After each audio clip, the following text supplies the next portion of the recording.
Las campanas de la majestuosa Basílica de San Pedro resonaban por todo Roma con un eco tan sublime que hacía décadas no se escuchaba algo similar en la ciudad eterna. El repique profundo y vibrante atravesaba cada callejuela empedrada y angosta del antiguo entramado urbano, colándose con gracia entre las ventanas de los edificios de piedra, sobrevolando los tejados rojos y extendiéndose como un manto sonoro hasta los confines más remotos del corazón romano. No era simplemente un sonido, era un llamado, un susurro divino que se expandía y que parecía despertar la ciudad de su letargo cotidiano. Miles de peregrinos, llegados desde los rincones más recónditos del mundo, se agolpaban en la plaza de San Pedro, sus rostros iluminados por la mezcla de esperanza, devoción y reverencia. Allí, en ese mar de almas humanas, hombres y mujeres, jóvenes y ancianos, ricos y pobres, compartían un mismo latido, una misma fe que latía con fuerza al compás de las campanas. El aire estaba impregnado de una fragancia casi celestial, un perfume mezcla de incienso sagrado y rosas recién cortadas, que flotaba con suavidad y envolvía a todos en un abrazo invisible y reconfortante. Las banderas ondeaban en alto, sus colores vibrantes danzaban con el viento tibio de la primavera, mientras los guardias suizos, con su armadura reluciente y su postura inmóvil, formaban un muro silencioso y solemne, cual estatuas vivientes que vigilaban la historia. En el centro de todas las miradas se encontraba el icónico balcón central, ese lugar de bendición y promesas que había sido testigo de encuentros entre lo terrenal y lo divino a lo largo de los siglos. Justo allí, en la entrada de la Capilla Sistina, se erguía el nuevo Papa. Vestido con su túnica blanca inmaculada, destacaba con una presencia que era a la vez imponente y humilde. Su nombre era León XIV. Su rostro, marcado por los años, reflejaba la serenidad de quien ha atravesado tempestades interiores y externas. A pesar de la firmeza en sus ojos, había una ternura palpable en su expresión, un equilibrio delicado entre la autoridad y la compasión. Era el primer papa americano en la historia, un pastor para una iglesia que atravesaba tiempos de transición y desafíos sin precedentes. Sobre sus hombros reposaba el peso invisible pero profundo de generaciones enteras de fieles, de tradiciones milenarias y de esperanzas renovadas. Aquel día, su semblante mostraba la calma de un hombre que no busca el poder ni la gloria, sino el servicio sincero y humilde a su rebaño, a la comunidad universal que ahora le confiaba su guía espiritual. Mientras los preparativos para la misa inaugural se realizaban dentro de la basílica, otra figura llamaba la atención de todos: el cardenal Luis Antonio Tegel, una figura entrañable y venerada, especialmente para los fieles filipinos. Caminaba con una gracia natural, a la par del Papa, sosteniendo con respeto y solemnidad en sus manos el anillo del pescador, símbolo centenario que representaba la autoridad espiritual del pontífice como vicario de Cristo en la tierra. Este momento, cargado de simbolismo, marcaba no solo la transferencia de poder, sino también la continuidad de una misión sagrada y ancestral. En ese instante crucial, millones de personas alrededor del mundo no solo seguían con atención la ceremonia litúrgica, sino que estaban pendientes de ese acto específico, ese instante en el que se transmitía un legado, se sellaba una confianza y se reafirmaba la unidad de la Iglesia. Para muchos, el cardenal Tegel representaba algo más que un líder eclesiástico. Encarnaba una santidad accesible y contemporánea, una figura cuya ternura se manifestaba en cada gesto, cada palabra y cada mirada. Su voz era suave, pero firme, y sus ojos parecían contener lágrimas incluso cuando regalaba una sonrisa. Su compasión trascendía las diferencias sociales y políticas, abrazando con igual amor tanto a los pobres olvidados como a los poderosos influyentes. En la juventud asiática era visto como un faro de esperanza, para los reformadores, una inspiración, para los tradicionalistas, un puente necesario entre lo antiguo y lo nuevo. Hasta no hace mucho, era considerado un hermano en la fe, un compañero inseparable en la misión común de la Iglesia. Cuando el cardenal dio un paso al frente con el anillo en la mano, un silencio profundo descendió sobre la plaza. Era como si toda la creación contuviera el aliento, como si el tiempo se suspendiera para presenciar ese momento trascendental. Arrodillándose frente a León XIV, con voz reverente y cargada de emoción, pronunció las palabras en latín que sellaban la consagración: «Recibe este anillo, signo de la misión que te ha sido confiada por el apóstol Pedro. Que seas pastor de tu rebaño y servidor de la unidad». El Papa extendió su mano derecha y, con un gesto suave pero pleno de significado, el cardenal colocó el anillo en su dedo. En ese instante, una ráfaga de flashes iluminó la plaza, los coros comenzaron a entonar himnos que parecían elevar el espíritu colectivo, y un estruendoso aplauso estalló entre la multitud. Los peregrinos lloraban, algunos se arrodillaban en silenciosa oración, otros permanecían estáticos, maravillados ante la solemnidad y el simbolismo de aquel momento. Era como si entre esos dos hombres se tejiera un vínculo inquebrantable, una alianza espiritual que trascendía las divisiones humanas. No había indicios de conflicto ni fisuras, solo la imagen poderosa de una iglesia milenaria que comenzaba un nuevo capítulo con dos de sus hijos más admirados, firmes y unidos. Mientras la multitud aún vibraba con el eco del aplauso y el cántico, la figura del Papa León XIV se irguió con dignidad ante todos. Su mirada, ahora más firme y decidida, recorrió la plaza abarrotada. Aquella mirada no solo contenía la responsabilidad de su título, sino también la esperanza y el compromiso con un mundo que clamaba por renovación. Por un instante, pareció que el tiempo se había detenido para permitir que cada alma presente, así como quienes seguían la ceremonia desde la distancia, pudieran comprender la magnitud del momento. La historia de la Iglesia, con sus siglos de luces y sombras, volvía a escribir una página llena de promesas y desafíos. El solemne silencio dio paso al sonido de los cantos gregorianos, que se elevaron desde el interior de la basílica como una oración colectiva que abrazaba a todos. A medida que las voces armoniosas resonaban, el Papa se dirigió al altar mayor, donde la misa inaugural estaba a punto de comenzar.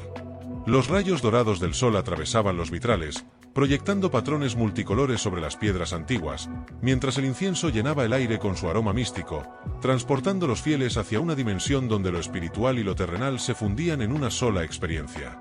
Pero más allá de la belleza visual y sonora, en el corazón del pontífice bullía una mezcla de sentimientos profundos. Era consciente de las expectativas que pesaban sobre sus hombros y de las críticas que no tardarían en surgir. Sabía que liderar una iglesia global, con sus diversas culturas, ideologías y tensiones internas, no sería tarea sencilla. Sin embargo, había decidido asumir ese reto con una determinación férrea, convencido de que la fe y la esperanza eran armas poderosas contra la división y el miedo. Entre los asistentes, algunos cardenales intercambiaban miradas cómplices y reflexivas. Sabían que el camino por delante estaría marcado por desafíos tanto doctrinales como sociales. Las heridas del pasado, las luchas por la reforma, los escándalos, las disputas políticas, seguían siendo cicatrices abiertas que requerían atención y cura. Sin embargo, también había un sentimiento palpable de unidad y de anhelo por un futuro más luminoso. El cardenal Luis Antonio Tejel permanecía junto al Papa, observando cada movimiento con un respeto profundo. Para él, aquel momento era también personal. Su historia había estado marcada por una firme fe en la reconciliación y la inclusión, valores que esperaba ver reflejados en el pontificado que comenzaba. En su interior, sentía una mezcla de orgullo y responsabilidad, sabiendo que su papel iba más allá de la ceremonia. Era un símbolo vivo de la Iglesia que debía servir a todos, sin importar fronteras ni prejuicios. Cuando la homilía comenzó, las palabras del Papa resonaron con fuerza y claridad, a pesar de su tono pausado y reflexivo. Habló de paz, de justicia, de cuidado por los más vulnerables, y sobre todo, de la necesidad de renovar el compromiso con la humanidad en su conjunto. Insistió en la importancia del diálogo entre las religiones, del respeto a la diversidad cultural y de la protección del medio ambiente, temas que cada vez tomaban más relevancia en un mundo convulso y fragmentado.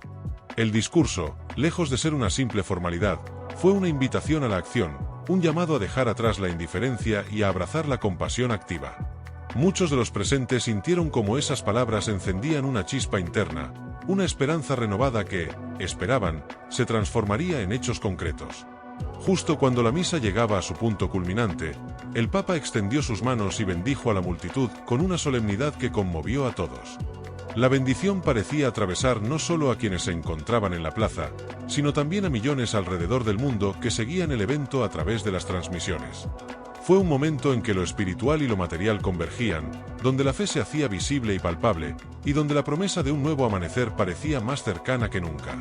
Sin embargo, en medio de toda esa armonía, un leve murmullo comenzó a crecer entre algunos sectores. No todos compartían la misma visión optimista. Había quienes miraban con recelo las reformas anunciadas y quienes temían que los cambios pudieran fracturar aún más a la Iglesia. Pero por ahora, en ese instante sagrado, esas voces quedaban opacadas por la unidad y la esperanza que se respiraban en cada rincón de la plaza. Y así, mientras la ceremonia se acercaba a su fin, el Papa León XIV alzó la mirada hacia el cielo, agradeciendo en silencio la fuerza que le había sido concedida y pidiendo guía para afrontar las pruebas que ya se vislumbraban en el horizonte. Sabía que el verdadero trabajo apenas comenzaba. Y, en ese preciso momento, la campana volvió a sonar, como un eco vibrante que señalaba no un cierre, sino el inicio de una nueva etapa. A medida que la ceremonia se disolvía en el murmullo de los fieles dispersándose lentamente por las calles adoquinadas de Roma, una sensación profunda de solemnidad persistía en el aire. El eco de la misa inaugural parecía aún resonar en cada rincón, desde los techos de terracota hasta las piedras antiguas de las plazas, impregnando la ciudad con una aura sagrada y transformadora. Sin embargo, bajo esa atmósfera de esperanza y renovación, comenzaban a germinar inquietudes invisibles, pequeñas grietas que solo unos pocos habían empezado a notar. En los pasillos del Vaticano, donde siglos de historia se entrelazan con la vida cotidiana, el cardenal Luis Antonio Tejel caminaba con paso medido, consciente de que la ceremonia, aunque brillante, era solo el primer acto de una compleja obra en desarrollo. Su corazón, lleno de fervor y humildad, también cargaba con una inquietud silenciosa, la responsabilidad de mantener viva la llama de unidad en medio de un tejido frágil y a menudo dividido. Desde que la ceremonia había concluido, Tejel había recibido innumerables muestras de afecto y respeto, no solo de fieles y colegas sino también de líderes religiosos de todo el mundo. Para muchos, él representaba una esperanza tangible, un puente entre generaciones y culturas, un símbolo de la misericordia y la humildad que el Papa León XIV también encarnaba. Pero con esta luz venían sombras, y no era la primera vez que sentía el peso de miradas críticas y susurros cautelosos. Aquella noche, mientras la ciudad dormía bajo el manto estrellado, Tejel se retiró a un pequeño oratorio dentro del Palacio Apostólico, un lugar donde podía estar a solas con sus pensamientos y su fe. La penumbra lo envolvía, interrumpida únicamente por la suave luz de una vela temblorosa que proyectaba sombras danzantes en las paredes. Allí, ante la imagen del Cristo sufriente, el cardenal elevó una plegaria profunda, cargada de humildad y entrega. «Señor», murmuró con voz queda, «si mi servicio es para ti, no temo el vacío que deba enfrentar. Pero si mis manos deben estar vacías para que tu gloria se levante, te las entrego con fe». No buscaba poder ni reconocimiento, solo ser un instrumento de paz y sanación. Sin embargo, sabía que los caminos del poder dentro de la Iglesia podían ser tortuosos y llenos de desafíos inesperados. Mientras tanto, en otro rincón del Vaticano, el Papa León XIV también se enfrentaba a sus propias batallas internas. A pesar de la serenidad que mostraba en público, en su corazón latía una mezcla de esperanza y ansiedad. Sabía que la corona que llevaba no era solo un símbolo de autoridad, sino una pesada carga que requería sabiduría y fortaleza para llevarla sin caer en la trampa del orgullo o la desesperación. Al amanecer, en la pequeña capilla cercana a sus aposentos, se arrodilló frente al crucifijo, susurrando palabras que solo él y Dios podían oír. «Que no sea un rey de palacio, sino un servidor del pueblo. Que mis decisiones sean guiadas no por miedo ni por deseo de poder, sino por amor y verdad». Su voz, aunque suave, estaba impregnada de convicción y una sincera humildad que lo caracterizaba. Poco después, el pontífice se reunió con su consejo más cercano para discutir los próximos pasos. La tarea era inmensa: sanar las heridas, reavivar la fe y mantener la cohesión en una iglesia dividida por intereses, ideologías y heridas recientes. Entre sus colaboradores, el cardenal Tejel destacaba como una figura clave, no solo por su carisma sino por su capacidad de conectar con las comunidades más diversas. Sin embargo, no todos compartían ese entusiasmo. En círculos más reservados, comenzaron a surgir voces de preocupación y desconfianza. Algunos altos dignatarios temían que la influencia de Tejel pudiera convertirse en un desafío para la autoridad del Papa, una sombra creciente que eclipsaría su liderazgo. Se preguntaban si la popularidad del cardenal, su habilidad para atraer a jóvenes y reformistas, no acabaría generando más división que unidad. En un pequeño despacho de madera oscura, un grupo selecto de cardenales veteranos mantenía reuniones discretas, discutiendo en susurros las posibles implicaciones de esta nueva dinámica. «Su voz es fuerte, demasiado fuerte para la tradición», comentó un prelado con voz grave, «y la gente lo sigue, quizás más de lo que deberíamos permitir». La frase quedó suspendida en el aire, cargada de una advertencia velada. Así, mientras en el exterior la iglesia celebraba un amanecer de esperanza, en el interior de sus muros la batalla por la unidad comenzaba a perfilarse, silenciosa pero implacable. La fe y la política, tan entrelazadas en esta institución milenaria, volvían a desplegar su juego complicado, con dos hombres en el centro del escenario: el Papa León XIV, el pastor elegido para guiar en tiempos turbulentos, y el cardenal Luis Antonio Tejel, el carismático líder que encarnaba la promesa de un futuro renovado. El destino de la Iglesia pendía ahora de un hilo, frágil como el resplandor de la vela en la penumbra, pero con la fuerza suficiente para iluminar el camino hacia un nuevo capítulo en su larga historia. Y ambos hombres, en sus distintos aposentos y con sus diferentes cargas, se preparaban para enfrentar los desafíos que ya asomaban en el horizonte, conscientes de que la unidad verdadera requeriría más que ceremonias, demandaría sacrificio, diálogo y, sobre todo, fe inquebrantable. Los días siguientes a la ceremonia pasaron en una mezcla de actividades intensas y conversaciones silenciosas. En las calles de Roma, la gente comentaba con entusiasmo las palabras del Papa León XIV y la figura emergente del cardenal Tegel, mientras que en los salones y corredores del Vaticano la tensión crecía poco a poco, como una tormenta que se avecina sin hacer ruido. El cardenal Tegel se entregaba a sus nuevas responsabilidades con una mezcla de fervor y prudencia. Visitaba parroquias, escuchaba a fieles y buscaba tender puentes entre las distintas facciones que convivían en la Iglesia. Su manera cercana y humilde de actuar le ganaba admiradores, y a la vez, despertaba recelos entre quienes veían en él una amenaza a los métodos tradicionales. Una tarde, mientras caminaba por los jardines del Vaticano, Tegel fue abordado por Sor Luciana, una monja que había dedicado su vida a la enseñanza y la ayuda a los pobres. Su eminencia, le dijo con una sonrisa serena, la gente necesita más que palabras bonitas. Necesita sentir que somos verdaderos hermanos, que estamos dispuestos a cambiar, a escucharlos. Tegel asintió, consciente de que la reforma no sería sencilla. Tienes razón, Sor Luciana. No podemos limitarnos a los discursos. Debemos actuar, con transparencia y justicia. En ese momento, la conversación fue interrumpida por la llegada de un mensajero, con un mensaje urgente para el cardenal. Al abrir la carta, Tegel sintió un nudo en el estómago. Era un informe confidencial que revelaba que algunos miembros influyentes dentro de la curia estaban organizando una campaña para minar su autoridad. La carta hablaba de reuniones secretas, de filtraciones a la prensa y de la posibilidad de difundir rumores que afectarían la imagen del Papa y, sobre todo, la suya. El cardenal comprendió que la batalla que enfrentaba no era solo espiritual, sino también política. Sin embargo, lejos de amedrentarse, se aferró a su fe y a su convicción de que la verdad y la humildad prevalecerían. Decidió compartir la información solo con un círculo muy reducido de confianza, incluido el Papa León XIV. Esa misma noche, en una audiencia privada, Tegel expuso con claridad las amenazas que percibía. El Papa escuchó atentamente, con el rostro marcado por la preocupación, pero sin perder la serenidad que le caracterizaba. Luis Antonio, dijo con voz pausada, sabemos que el camino del cambio siempre es difícil. Pero debemos recordar que nuestra misión no es protegernos a nosotros mismos, sino a quienes nos han confiado su fe. El diálogo entre ambos hombres reforzó la alianza que necesitaban para enfrentar juntos los desafíos venideros. Sin embargo, la atmósfera en el Vaticano se tornaba cada vez más tensa. Los susurros se convertían en murmullos, y los murmullos en voces que amenazaban con dividir el corazón de la Iglesia. En medio de esta incertidumbre, un suceso inesperado sacudió la estabilidad relativa. Un incendio de pequeñas proporciones estalló en una de las bibliotecas del Vaticano, justo donde se conservaban documentos históricos y manuscritos valiosos. Afortunadamente, no hubo víctimas, pero el simbolismo del daño causado no pasó desapercibido. Al día siguiente, el Papa y el cardenal visitaron juntos la biblioteca para constatar los daños. «Esto no es un accidente», murmuró Tegel, mirando las cenizas aún humeantes. «Es un mensaje. Pero no dejaré que nos derrote». El Papa, con una mirada firme, añadió, «Cada prueba es una oportunidad para fortalecer nuestra fe y nuestra unidad. No permitiremos que el miedo o la división nos separen».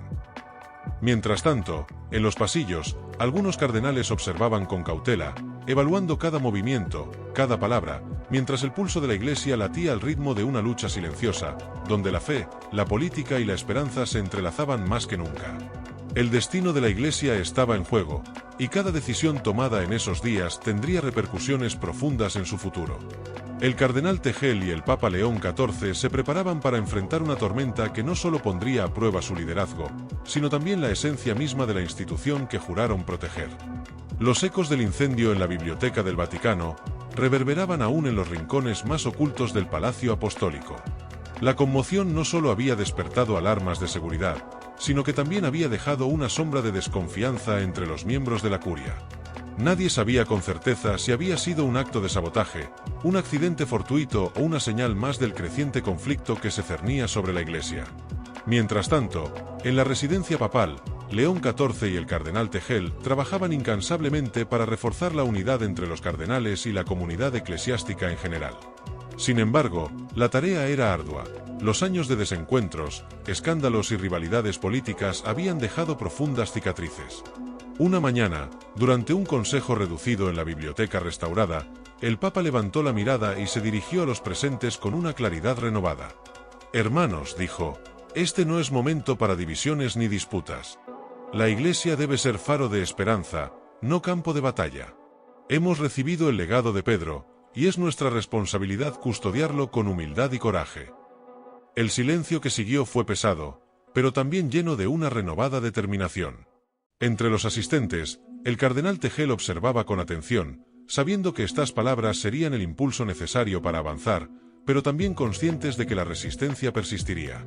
Días después, en una reunión privada con algunos de sus más cercanos colaboradores, Tegel expresó su preocupación.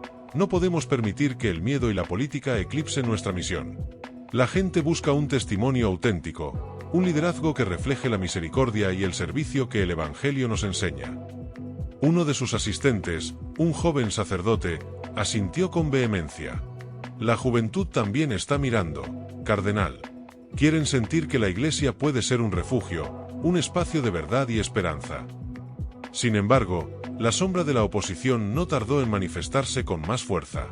Se filtraron a la prensa rumores sobre supuestas alianzas ocultas del cardenal Tegel con sectores reformistas, algunos de ellos considerados radicales por la curia tradicional. Aunque ninguna prueba concreta acompañaba estas insinuaciones, la campaña de descrédito comenzó a ganar terreno. El Papa León XIV, consciente del daño que estas divisiones podían causar, decidió intervenir públicamente en una homilía dominical. Frente a miles de fieles y ante millones que seguían la transmisión en vivo, pronunció palabras que resonaron como un llamado urgente a la reconciliación. «Nuestra Iglesia no puede ser un escenario de enfrentamientos ni rivalidades. Somos una familia, y como tal, estamos llamados a perdonarnos, escucharnos y avanzar juntos». En la plaza de San Pedro, bajo un cielo gris que amenazaba lluvia, los fieles escucharon con atención, algunos con lágrimas en los ojos. La homilía fue recibida como un bálsamo, pero también como una advertencia para aquellos que sembraban discordia. No obstante, en los salones cerrados, la lucha continuaba. El cardenal Tegel fue convocado a una reunión extraordinaria con el Papa y un pequeño grupo de cardenales de confianza. Allí, sin rodeos, se le pidió que aceptara un periodo de retiro espiritual, un tiempo para reflexionar y alejarse de la política vaticana. La propuesta no era una orden, pero llevaba implícita una firme expectativa. Tegel escuchó con respeto y sin mostrar signos de enfado. «Santo Padre», dijo finalmente, «si este es el camino para proteger la unidad de la Iglesia, estoy dispuesto a obedecer. Pero les pido que recuerden que mi única intención siempre ha sido servir al pueblo de Dios». León XIV asintió, con una mezcla de tristeza y gratitud. «Luis Antonio, tu sacrificio no será en vano. La Iglesia necesita tiempo para sanar, y necesitamos que tú estés ahí, cuando sea el momento adecuado». El cardenal se retiró de la reunión con el peso de esa decisión sobre sus hombros, consciente de que su futuro y el de la Iglesia estaban entrelazados de una manera que nunca había imaginado. En la soledad de su habitación, se arrodilló ante un crucifijo antiguo y susurró una oración de entrega y esperanza. La jornada terminaba con la promesa de un tiempo difícil, pero también con la convicción de que, incluso en la oscuridad, la luz de la fe podría guiar a la Iglesia hacia un nuevo amanecer. El alba se asomaba con una luz tenue y fría sobre la ciudad eterna, bañando con tonos dorados y plateados las piedras milenarias del Vaticano. En la quietud de su habitación, el cardenal Luis Antonio Tegel se preparaba para partir hacia un destino que no había elegido, pero que ahora debía aceptar con humildad y fe profunda. La decisión del Papa León XIV, aunque dolorosa, era clara: un periodo de retiro, de silencio, de discernimiento espiritual que permitiría a Tegel volver a sus raíces, a lo esencial, lejos de la agitación y las intrigas del poder. Con movimientos pausados, cuidadosamente doblaba su sencilla sotana, la misma que había vestido tantas veces con la convicción de un servidor humilde. Cada gesto parecía marcado por la solemnidad del momento. Sus manos, que tantas veces habían colocado anillos, bendecido multitudes y alzado a la esperanza de los fieles, ahora temblaban ligeramente, no de debilidad, sino de la mezcla compleja de tristeza y paz que solo un hombre consciente de su misión puede sentir. Antes de partir, Tegel sintió la necesidad de un último acto de devoción. Caminó sin prisa por los corredores del Vaticano, sus pasos resonaban suavemente contra los antiguos mosaicos, reverberando ecos de siglos de historia y oración. Entró en la majestuosa Basílica de San Pedro, donde el aire estaba impregnado del aroma de cera derretida y mirra. Se dirigió hacia la tumba del apóstol Pedro, el fundamento sobre el que se edifica la iglesia. Colocó una mano firme, pero cálida, sobre la piedra fría que contenía los restos del primer papa, y con voz baja y quebrada susurró una plegaria sincera: Señor, guía mis pasos en esta oscuridad. Si debo partir para que tu luz resplandezca, llévame contigo. Que mi silencio sea un cántico, y mi entrega, un acto de amor por tu rebaño. La solemne quietud de la basílica se impregnó de un respeto reverencial, como si el tiempo mismo se detuviera para escuchar la oración de un hombre que había entregado su vida a la iglesia con una pasión inquebrantable. Afuera, las campanas comenzaron a sonar, pero esta vez sus notas no resonaban con la efusividad del día de la inauguración, sino con un tono suave y meditativo, invitando a la paciencia, a la espera y a la esperanza renovada. Mientras tanto, en la penumbra de sus aposentos, el Papa León XIV se enfrentaba a sus propios demonios y dudas. El anillo del pescador que descansaba en su dedo parecía un peso concreto, metálico, que recordaba constantemente la inmensa responsabilidad que había asumido. La silueta del pontífice se recortaba contra la ventana, mirando hacia la plaza de San Pedro, ahora silenciosa y vacía, reflejo del cambio y la incertidumbre que comenzaban a tejerse en los pasillos del poder. En su interior, León sabía que el camino que tenía por delante sería arduo y lleno de desafíos. No vine a sentarme en un trono de poder, se repetía en sus pensamientos, sino a arrodillarme ante cada hermano, a lavar sus pies con amor y humildad. La tensión en el Vaticano se palpaba, y aunque públicamente se mostraba una imagen de unidad, entre los cardenales surgían susurros y dudas. No todos aceptaban fácilmente aquel nuevo liderazgo ni el carisma que Tegel había desplegado en tan poco tiempo. Las calles de Roma parecían ajenas a esas intrigas internas. Los peregrinos seguían llegando, los fieles encontraban consuelo en la figura del Papa americano, cercano y accesible. Sin embargo, dentro de las murallas, la lucha por mantener la cohesión y la armonía entre viejas tradiciones y nuevos aires se hacía cada vez más evidente. Cuando el cardenal Tegel llegó al monasterio irlandés, se encontró rodeado de un paisaje que parecía detenido en el tiempo. Las paredes cubiertas de hiedra, el musgo que suavizaba cada piedra, y el rumor constante del viento entre los árboles, creaban un ambiente propicio para la reflexión profunda y la renovación espiritual. Lejos de la política, del ruido y las miradas inquisitivas, allí podría escuchar nuevamente la voz del Señor, redescubrir la esencia de su vocación, no el brillo efímero del poder, sino la humilde entrega al servicio de Dios y su pueblo. El monasterio se convirtió en su refugio, pero también en su escuela. Cada oración, cada meditación, cada instante de silencio, era un paso hacia la reconciliación interior. Y mientras el tiempo pasaba, la iglesia entera parecía contener el aliento, consciente de que aquella era una pausa decisiva, un momento de prueba que marcaría el rumbo de la institución por venir. Por su parte, el Papa León XIV redoblaba esfuerzos para mantener la calma y la unidad. En privado, compartía sus inquietudes con sus más cercanos consejeros, conscientes de que el verdadero liderazgo no consiste en silenciar voces, sino en armonizarlas hacia un mismo fin. Su fe y su convicción eran el faro que guiaba sus acciones, aun cuando el camino pareciera empedrado y oscuro. Al caer la noche sobre Roma, dos hombres en aposentos separados, pero unidos por una misma misión, elevaban sus plegarias.